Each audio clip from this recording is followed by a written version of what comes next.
Good morning, જય Swaminarayan. Welcome to my new vlog. આ દિવસની શરૂઆત હતી ભગવાન અને માતાજીના દર્શનથી. દર્શન કરીને બેઠી તો જોયું તો બા અને ભાભી બંને માર્કેટમાં ગયા હતા અને અમારા માટે ગિફ્ટ્સ લઈને આવ્યા હતા. મારા મમ્મી માટે, મોટી મમ્મી માટે, હરિતા માટે અને રિદ્ધિ ભાભી માટે. અમારા બધા માટે વોચ લઈને આવ્યા હતા ભાભી. અને બધાની વોચ એટલી બધી મસ્ત હતી ને. અને ત્યાં થોડીક જ વારમાં જમવાનું પણ થઈ ગયું. દાળ ભાત શાક રોટલી બધું. એટલે અમે જમવા બેસી ગયા અને જમીન કામ પતાવ્યું.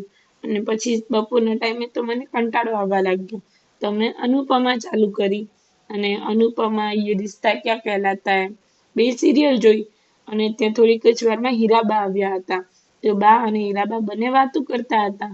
અને થોડીક વારમાં મને પાછી ભૂખ લાગી ગઈ, તો મેં લેઝની વેફર પડી હતી તો એ ખાધી.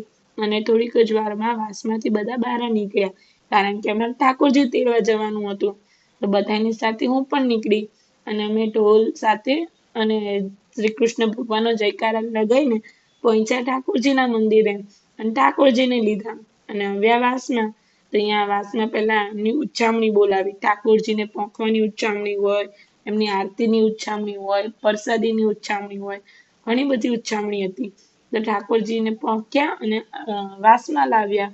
અને તમે જુઓ કેટલું મસ્ત ડેકોરેશન છે. અને આરતી થઈ તો થોડુંક લેટ થઈ ગયું હતું, તો પપ્પા છોલે અને પૂરી બે બહારથી લઈને આવ્યા હતા. પણ મને પૂરી નહોતી ખાવી એટલે મમ્મીએ રોટલી કરી દીધી. અને થોડીક જ વારમાં હું, ભાભી, મમ્મી અમે બધા રેડી થવા લાગ્યા. અને હું તો રેડી પણ થઈ ગઈ હતી થોડીક જ વારમાં. અને મેં ગુલાબી કલરનું ક્રેપ ટોપ પહેર્યું હતું. જો તમારે આખો વિડીયો જોવો હોય તો weight four part 2. Thank you for watching my channel. Like, share and subscribe.